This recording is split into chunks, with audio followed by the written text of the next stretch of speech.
Welcome back, everybody. My name is All Fun and Games. I stream every day on Twitch TV, and I also make fun little videos here on YouTube. Today, we're going to be talking about none other than the Giant Bee Queen. And now, this is another one of those bosses that I may or may not decide if I want to see it buffed or not, as I think it's actually one of the only bosses that might be semi-decent to actually attack, because it has a few formats of killing.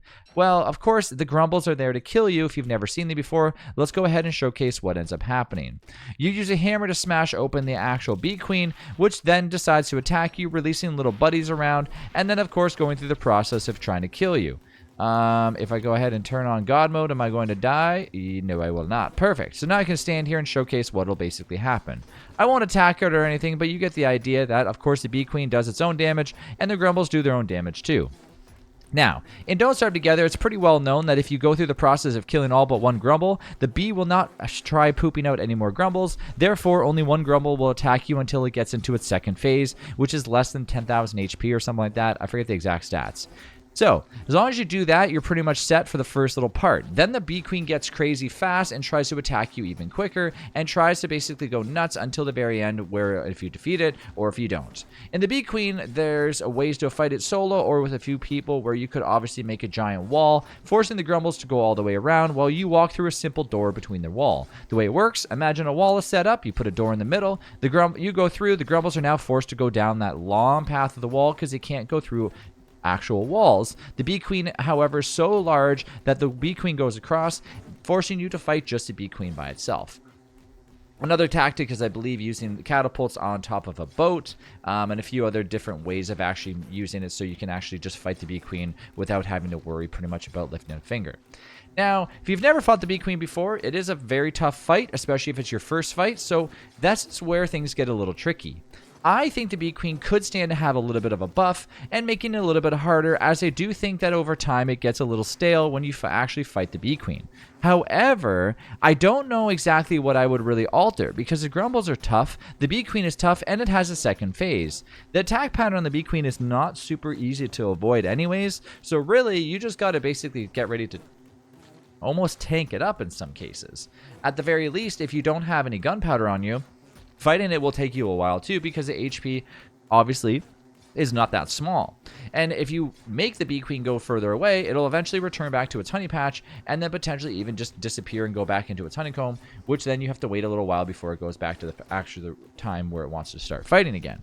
So yeah, a few different things. How would I like to have it buffed? Well, I'm in this mode where I would love to see things after a year in DST, basically surviving a year and Don't Starve Together, that the Bee Queen would actually change its formats and have different ways of attacking you.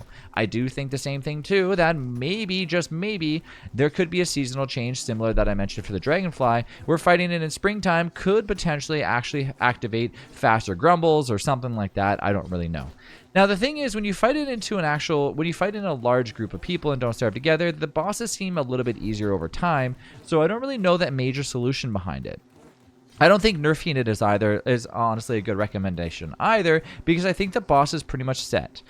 But if it did get a buff, what would I like to see happen to it? Well, I don't really know. It drops a really good bit of useful items, so that's one thing that needs to stay perfect. But I would like to see, like I said, a different attack pattern, as it would keep you nice and on your toes, and especially after a year and Don't Starve Together, make you realize that the Bee Queen is going to get tough, encouraging you to try to fight it within the first year, which is what I think most bosses should really do. And I mean, that's just my take anyways. After that, I don't think the Bee Queen needs to have much of a buff, but I would just like to see it get a little bit stronger as time goes on. I don't know if it needs to get larger, or have more grumbles, or have a different attack pattern, or potentially just release a wider range of honey, or even the fact that it could maybe have a larger vicinity of honey that spawns in when it actually goes out of its shell. Sorry, out of its hive. So for example, the Bee Queen gets smashed up, and a large pot of explosive honey just fills the entire area where the Bee Queen is now attacking, making it super hard to move around. Because as you know, the honey will leave you nice and sticky. This could get annoying, but it's entirely possible that we could learn to fight that way, and or actually have different ways of actually fighting while not being able to move very quickly. This could really make it a little bit tough, and honestly make it kind of intriguing. Right now, I don't really have to worry about too much honey as long as I just run in a certain pattern, so people could probably probably get a little annoyed like that, but it would remind you that, hey, bees are a little sticky, and guess what? They're there to fight you. So I think that would be kind of cool. Will that happen? I have no idea, but regardless, I'm very excited to see if ever there is something like that added into DST. Let me know down in the comments what you think needs to be changed, or if it does not need to be changed in your opinion. But thanks again for watching. I'll see you in the next one.